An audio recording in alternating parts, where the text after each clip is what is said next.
Human groups are made of human systems. This show stands at the practical intersection of counterintelligence, trauma psychology, and systems thinking.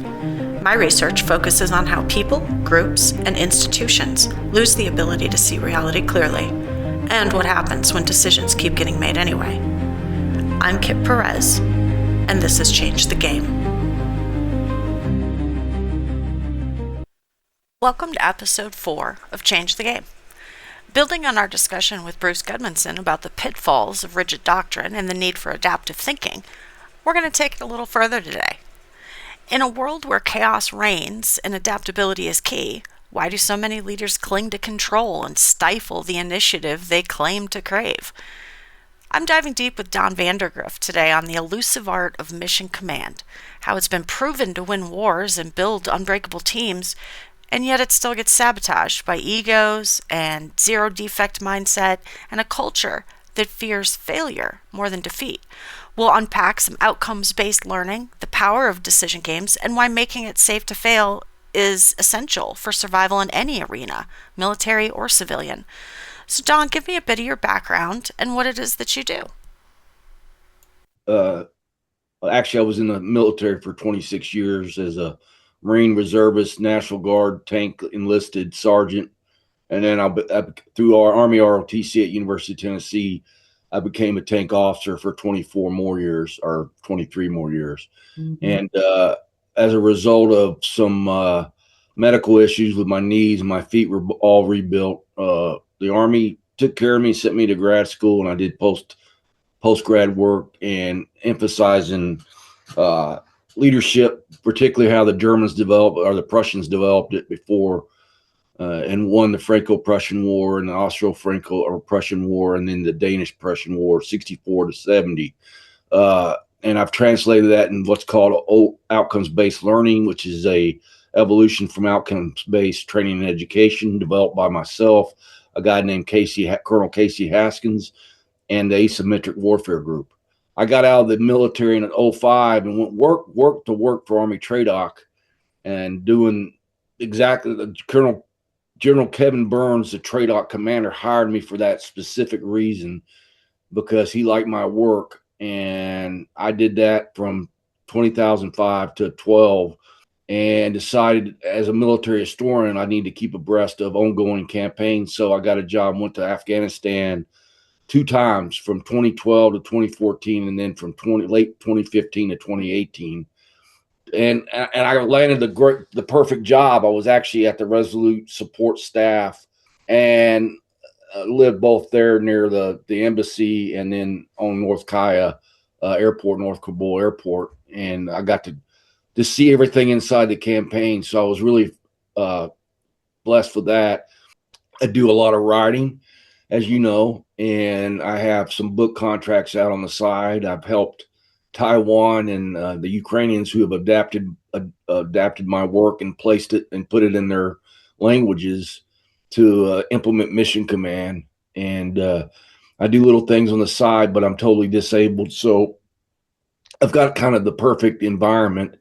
I think the big thing that we wanted to talk about today is the fact that you and I are writing a book right now as we speak, and the title is Restoring Mission Command. So you started with adopting mission command. How do you start it? And now we're taking it maybe a step further and saying, okay, we've now lost mission command. We go into why that is, and we talk about how to get it back, because you and I agree that mission command is the ideal environment, but because of some of the factors that we talk about in the book, we've lost that, not just in the military, which you're intimately familiar with, but also in civilian applications, whether that be corporate environments or civilian resistance or all sorts of different things.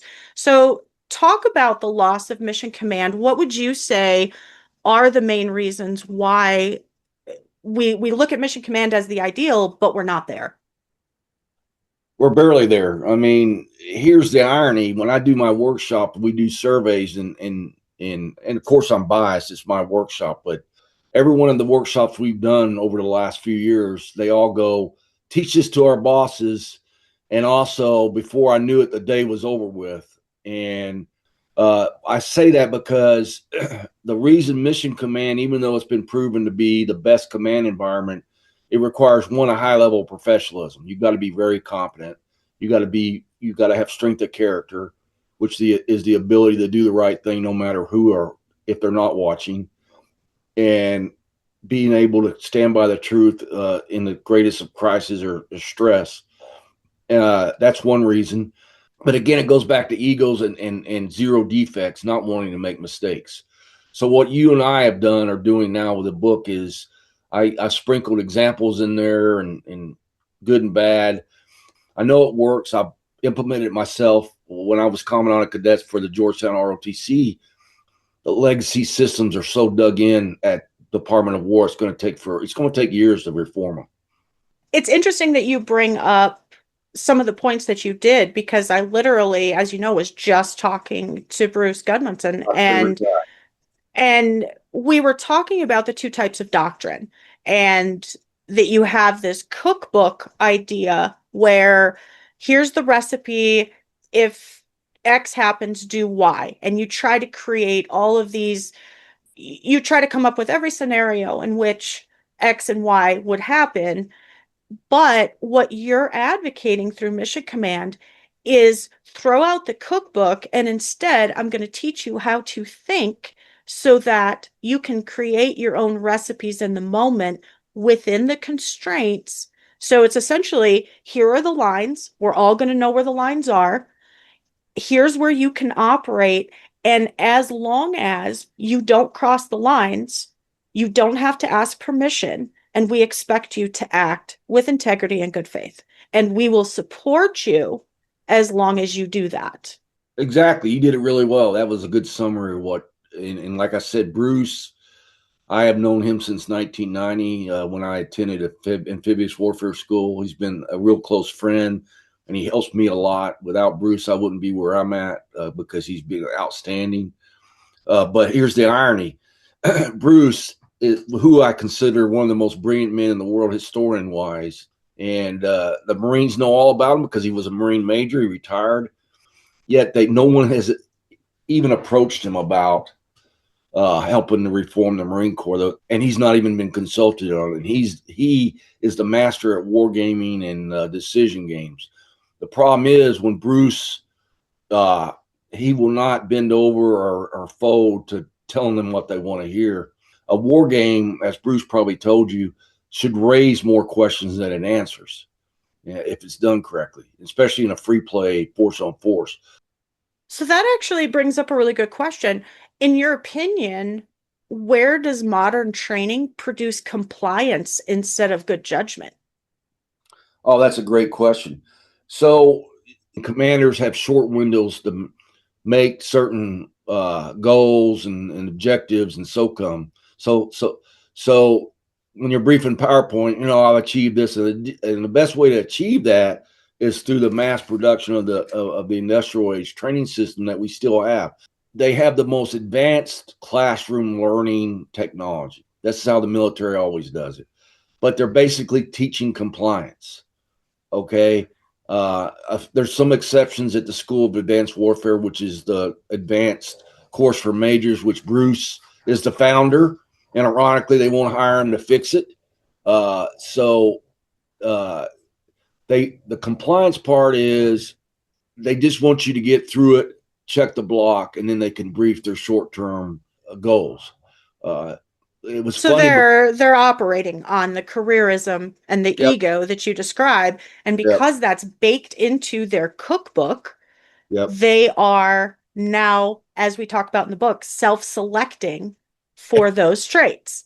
Right. And so somebody like yourself or somebody like Bruce, by default, is dangerous to the system and therefore cannot be allowed to speak. That are just pushed to the side. And that's why you see the money poured into the Defense Department or War Department. They're hoping that technology will compensate for an industrial age system, which, by the way, Kit, when I started this adventure in 1997, when my first article on military reform in Armor magazine, which got a lot of comments, I thought when I got into this and I wrote my first couple of books that, man, you know what? I know there's something wrong, but there can't be this much information on it. I uncovered study after study, both military and non-military, that the current personnel manning system and training system was way out of date, produced the wrong type of person. I even found a study, thanks to a friend. He's a retired Air Force colonel with a PhD. He did a study of the war colleges and found out, and it was a great study. And then he supported it with studies that were done by the war college, that over time, the personnel system, the culture, pushes people to be conservative, not in values, but conservative in risk making and conformist. There's just tons of stuff out there, go along and support my thesis, which has been validated. So when we talk about your reform efforts, they're getting absorbed, they're getting neutralized instead of being implemented. That comes down to cultural signals, right? And so I would guess that a lot of the time when you approach these officers or you approach leadership about these cultural reforms, you already know that they're going to reject it before you even try. And obviously, you still try because that's how it works. But what signals tell you that the reform potential is already dead? I don't think it's dead. I just think it's waiting for them. And I'm an optimist at heart. That's why I keep doing this.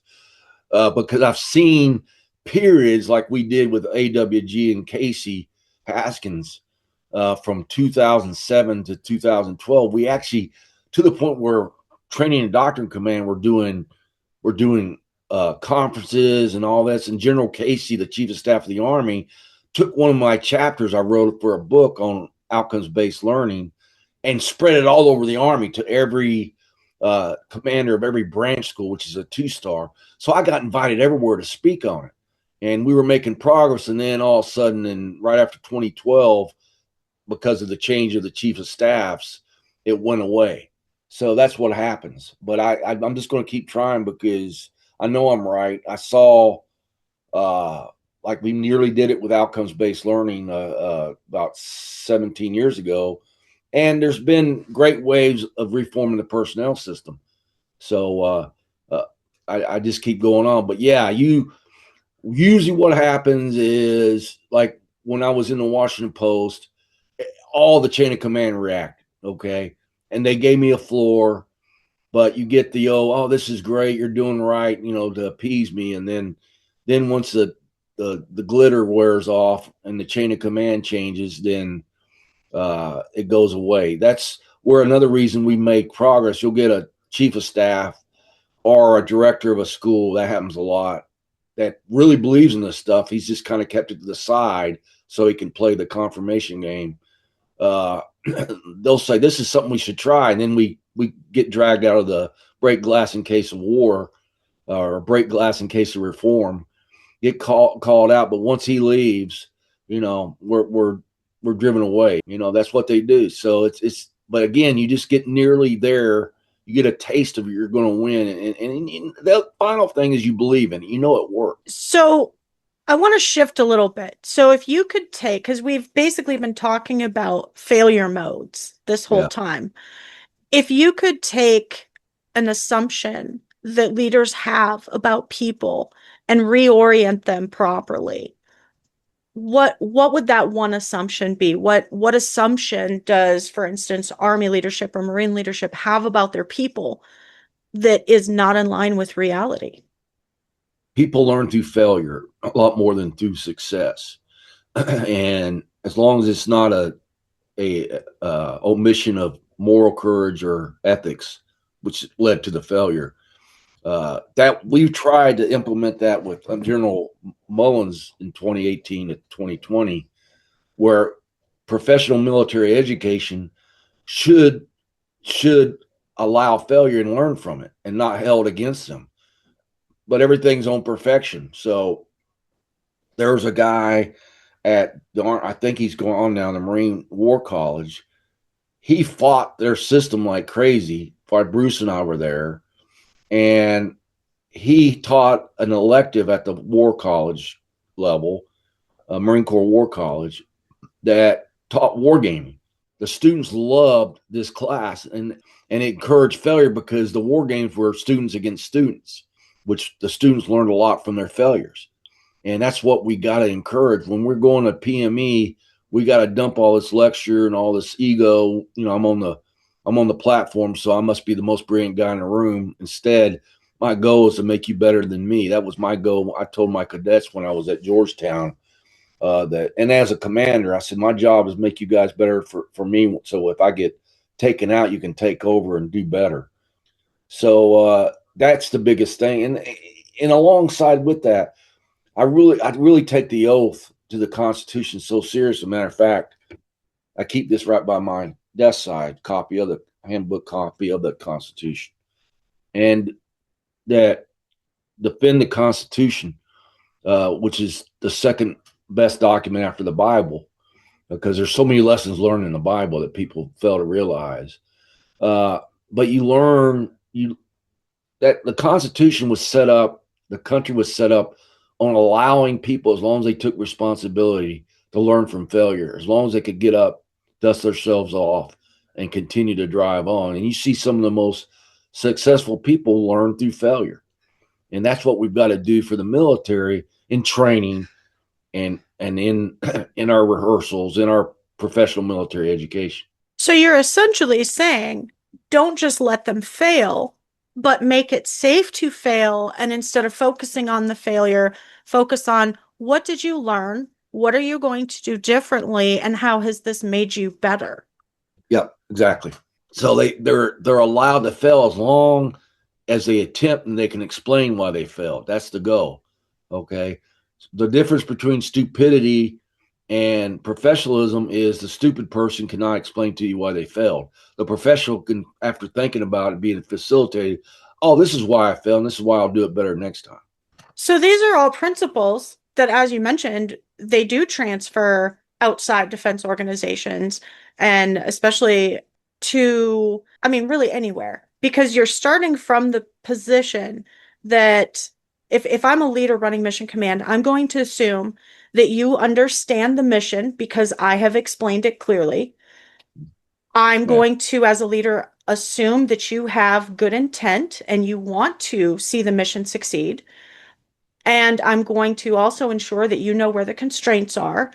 And then I'm going to say, essentially, go forth and prosper and empower you to do your job without staring over your shoulder, and I expect you, if I'm understanding this right, I'm also expecting you to come back and give me feedback that I am not going to assume is an attack on my human value. It is for the good of the mission. And so I want your feedback, and I'm not going to punish you for failure. I'm not going to punish you for feedback. I'm going to empower you to do your job. Yeah, the golden rule there is one of the first exercise I do in my workshop is teaching people simply how to understand mission command. Okay. In that I give them a simple problem without being able to talk and under 1 minute, but the guidance I gave them outlines how a good intent is. Here's the outcome I want you to achieve. And here's some limitations. I call them parameters that I just can't tell you. I want something to succeed and then give you unlimited whatever. So there's limitations. And we actually have long AARs about that. One of the exercises I also do, kid, I think you saw the article I wrote right before Christmas on Henry Knox and the Ticonderoga mission. George Washington gave him one paragraph. Okay, this is my outcome. This is what we want to do, and here you go. And he was able to bring 65 heavy artillery, cannon mortars, and enough ammunition back to Boston for them to lift a siege in March of 1776. But I read Washington's, in one of the games, I read Washington's intent to the students, and I asked them, would you be comfortable if you got this kind of a statement from your boss? And most of them were honest. 78% are like, no, we wouldn't be comfortable with that, because we're used to being told exactly how to do it and what to do. So that's really the difference then, is instead of, it kind of goes back to that old saying that I used to hear all the time, You can tell somebody what you want done, but if you want to tell them how to do it, you have to do it yourself. Right. Right. And so that's really what you're operating on, is this idea that I'm going to give you an outcome that I want. I'm going to give you the lines you can't cross. And then I'm going to let you go do it, even if, and I think this is a critical distinction, even if how you end up doing it is different from how I would have done it. That's the big thing, right? I'm not telling you that you have to do it the way I want you to. I'm just telling you what to get done and what you're not allowed to do while pursuing it. And why I want you to do it, But yeah, I had many times we would do an AAR, and I said, I wouldn't have done it that way, but you still achieve the outcome. That's all I care about. And that's the hard thing for any organization. And I've said this about our society now, mainly because of cultural Marxism. We've become a very zero defects society, and we need to return to the innovation and the adaptation that we had originally set about in the Constitution, and that carried us through World War I, World War II, and so forth. The Army even took, when they adopted the commander's intent in the mid 80s under the guidance of General Don Story, who's a brilliant four-star, and I was good friends with him. He tried to change the Army and got stonewalled. That's his words, not mine. But after he left, the Army even made a checklist for a commander's intent. And the German guidance was, so the Germans took, starting with cadet level, they would give complex missions to their cadets, and they were confined to one page to write an order. So they were told, make it as concise and well written as possible. So that started making them to avoid telling people how to do something versus, this is why you're doing it, and this is what I want you to achieve when you do it. And they started that culture under von Moltke. But anyway, they went to the Army, and their manuals, their operations manual, and their skills task manuals. Marines do it too. They have checklists on what you got to do to write a commander's intent.